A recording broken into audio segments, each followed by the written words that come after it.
Hi, I'm Brain. In this video, I will give you some tips about some bad habits to avoid when you're speaking English in a professional environment. These bad habits can make you sound insecure and less knowledgeable. Both native speakers and non-native speakers of English are likely to have some of these bad speech habits.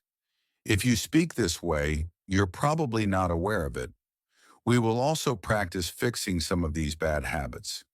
I will show you some sample sentences, and then we will improve them by saying them differently. My first tip is don't be verbose. Do you know what verbose means? Verbose or verbosity means using more words than are needed, using too many words when you speak. A person who talks a lot can be considered verbose. The opposite of being verbose is being concise. It's important to be concise when you're speaking professionally. One way to be more concise is to eliminate words that don't mean anything. In a professional environment, it's important to be able to communicate quickly and efficiently. Here's an example of a verbose sentence, and then we will change it. All things being equal, what I'm trying to say is that, in my opinion, all people should, for all intents and purposes, have the right to free speech. That sentence is very wordy. It's verbose. Here is the revised sentence. Everyone should have the right to free speech. That's concise. It gets straight to the point.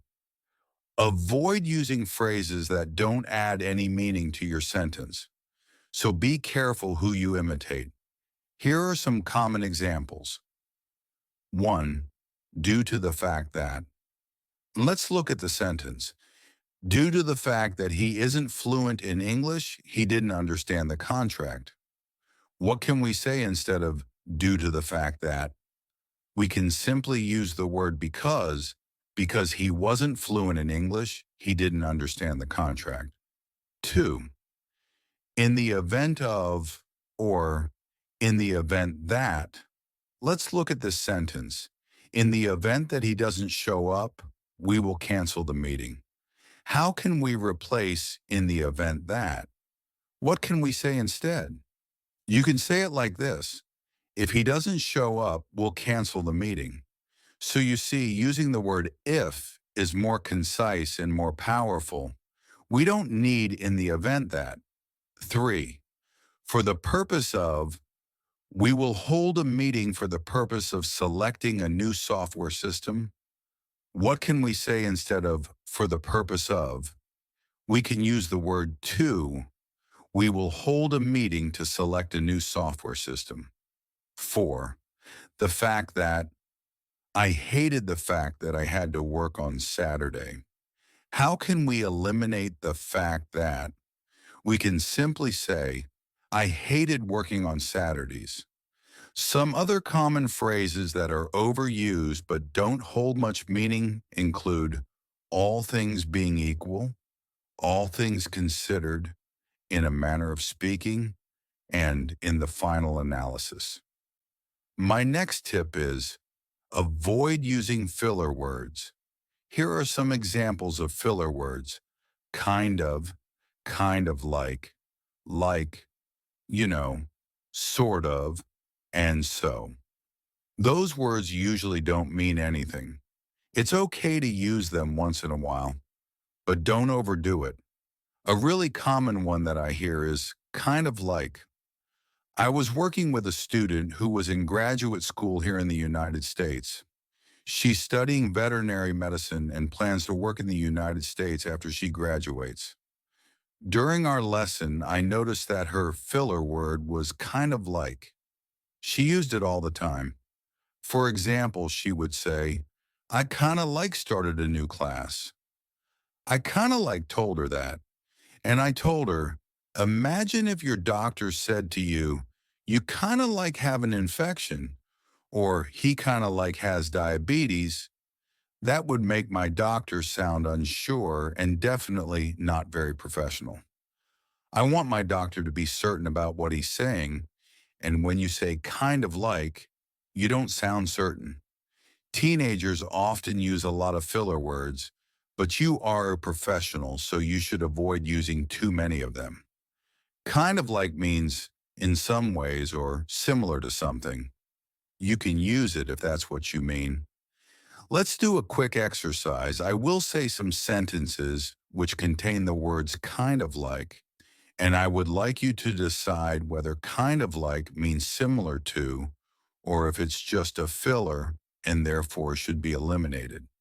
The first sentence is, he looks kind of like Brad Pitt. Does kind of like work here? Yes, this is okay because the meaning is he looks similar to Brad Pitt. Therefore, kind of like has a meaning. Let's look at the next example. This one was spoken by a person describing a first date. She said, I was basically kind of just like, you know what? I'm just going to go. What do you think about that one? Does that work? No, in this case, kind of like has no meaning. It's a filler. Even the word basically is probably not necessary. We can say this instead. I told myself, you know what? I'm just going to go. Or even better, I decided to go. This one was spoken by a person giving a review of a new computer. He said, it turns on kind of like you would expect from an iPhone. Does this work? What do you think? Yes, this is okay because it means similar to an iPhone. How about this one? An alligator is kind of like a crocodile. Does that work? Yes, this is okay because it means an alligator is similar to a crocodile. I heard someone say this. He was kind of like, what are you going to do? Is kind of like okay there? No, absolutely not. How would you change it? We can say it like this. He asked me what I was going to do. Or if we want to keep the quotation marks and keep it a direct quote, we can say, he asked me, what are you going to do? But we definitely don't need he was kind of like. That's slang. That's a very casual way of talking. You will hear native speakers speaking that way, but it doesn't necessarily mean that you should imitate it. Of course, if you're casually hanging out with your friends, it's okay to speak this way, but not in a professional environment. I have a couple of tips that I think will help. The first is to avoid side particles. Side particles is a term we use to describe those words and phrases that you often hear communicators repeat as a habit, but they don't add any information. Some examples are words like basically, technically, actually, essentially, and quite frankly. Here's how this would sound in a sentence. Basically, the report is due on Monday. Actually, the font in the report is Times New Roman. Technically, the restroom is the third door on the right. Most people use side particles purely out of habit, and we might think they sound good or smart on the surface, but they don't add any real value to what we're saying, and they take up a lot of space in our message. Like most expressions, it's certainly acceptable to use words like this once in a while. Many people, however, use them where they don't belong or use side particles over and over again in the same way. I know a guy who says the word basically in almost every sentence, and it becomes a distraction like any other filler words. That's a really good tip. You know, I had a student call me for lessons. He started by saying, basically, I'm calling because, and then again he said basically. I noticed he also used basically maybe 10 times in our very short 2 or 3 minute conversation. People have their specific side particles that they really like to use. Yeah, that's right. People tend to have one or two phrases or words they gravitate toward. Avoid side particles. That's a great tip. Do you have any others? Yes, I have another one that's similar, and that is to avoid disclaimers. Avoid disclaimers. Can you define the word disclaimer for our viewers? Sure, a disclaimer in everyday communication is a statement that directly decreases the value of what the person is saying. It makes what the person is saying sound less certain and less meaningful. Here are some examples. A speaker might say, "This may sound like a silly idea, but," or, "You've probably already thought of this," or, "I'm sure my suggestion isn't very good," but you can hear that these disclaimers automatically signal that our contribution has a low value. So instead of adding disclaimers, just say your point of view without diminishing it or qualifying it. That's a really important tip. I could see where that could communicate a lack of confidence. People say it because they're insecure about their message.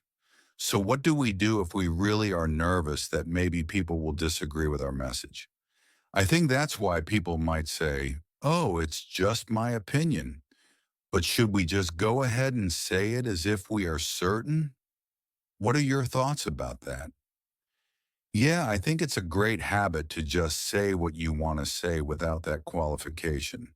It's okay, of course, to use disclaimers or side particles once in a while. That's human. But it's important to avoid this as a habit because it can undermine your credibility in the long run. Can you explain the meaning of the word qualification? We have the word qualifications, such as he is qualified for the job, but when we're talking about speech and the word qualification, what does that mean? Qualification in this sense means putting a limit on what you're saying. It's saying that my contribution is limited and qualified instead of complete. That is so important, especially for my students who are non-native speakers. When they have a meeting in the United States, they often feel insecure about not only how they're saying something, but what they're saying. Maybe because of the cultural differences, and they're not quite sure if they should say something. So they use a lot of qualifications. That's a really, really important tip. So in order to avoid those habits, what do you recommend that we do? How should we practice this? How can we get rid of these bad habits? Well, it's really important to take out those unnecessary words and phrases, all of the ones we've been talking about. The key is to take that out and put in a pause instead. One way to practice this is to say the word period or pause out loud, and this helps create a new habit. So at first I would say period or pause out loud as I practice, but then in time, I would learn to say that in my head. What listeners end up hearing is a short silence, a little pause, and it sounds great. So here's how that would sound.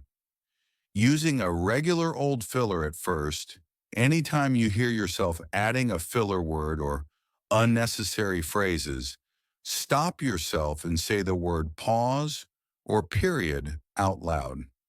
Here's an example, before and after. The report is due on a Monday. And when I practiced that out loud, I would just pause. I would say, the report is due on Monday. And your goal is to simply say that pause or period in your head. Yeah, it sounds much better. The report is due on Monday. So here's another example. Instead of saying, technically, the bathroom is the first door on the right, I just say, the bathroom is the first door on the right. And I'm saying the word pause or period in my head. Listeners just hear nice, clear communication. A similar tip from other people that I've heard is to, instead of saying pause or period, take a silent breath and let that silent space remain rather than the filler. Taking a breath like this works really well between sentences, which is where a lot of our bad habits show up. When we clean up these bad habits, the resulting words remain much stronger and sound more confident almost automatically. I suggest that you try to identify your most common bad habit and begin working on that to be more concise. It really helps to have a strong vocabulary, to know many words in English. That way, you will not need to use a lot of words to explain your meaning. By using a precise word, you can get right to the point and not waste any time.